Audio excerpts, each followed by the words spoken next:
Right bulletin లో breaking news చూస్తున్నాం. నూతన సంవత్సర వేడుకల వేళ మద్యం సేవించి వాహనాలు నడిపే వారి వల్ల జరిగే ప్రమాదాలను నివారించేందుకు Telangana gig and platform workers union కీలక నిర్ణయం తీసుకుంది.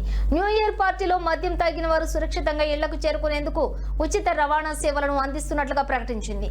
ఈ సేవలు డిసెంబర్ 31 రాత్రి 11 గంటల నుంచి అర్ధరాత్రి 1 గంట వరకు అందుబాటులో ఉంటాయని తెలిపింది.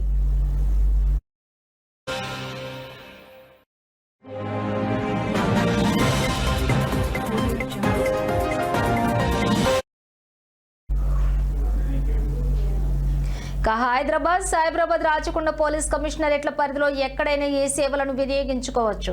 ఇందుకోసం ప్రత్యేకంగా క్యాబ్లు, ఆటోలు, ఎలక్ట్రిక్ బైకులతో కలిపి మొత్తం 500 వాహనాలను సిద్ధం చేసినట్లు యూనియన్ ప్రతినిధులు వెల్లడించారు.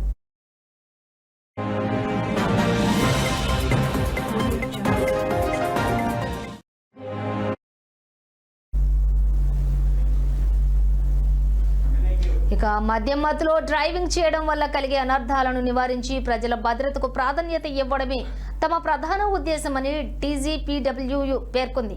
నగరవాసులు ఎలాంటి అవాంఛనీయ ఘటనలు లేకుండా నూతన సంవత్సర వేడుకలను ఆనందంగా జరుపుకోవాలని యూనియన్ ఆకాంక్షించింది. తాగిన మైకంలో డ్రైవింగ్ చేసే బదులు తమ ఉచిత సేవలను వినియోగించుకోవాలని కోరింది.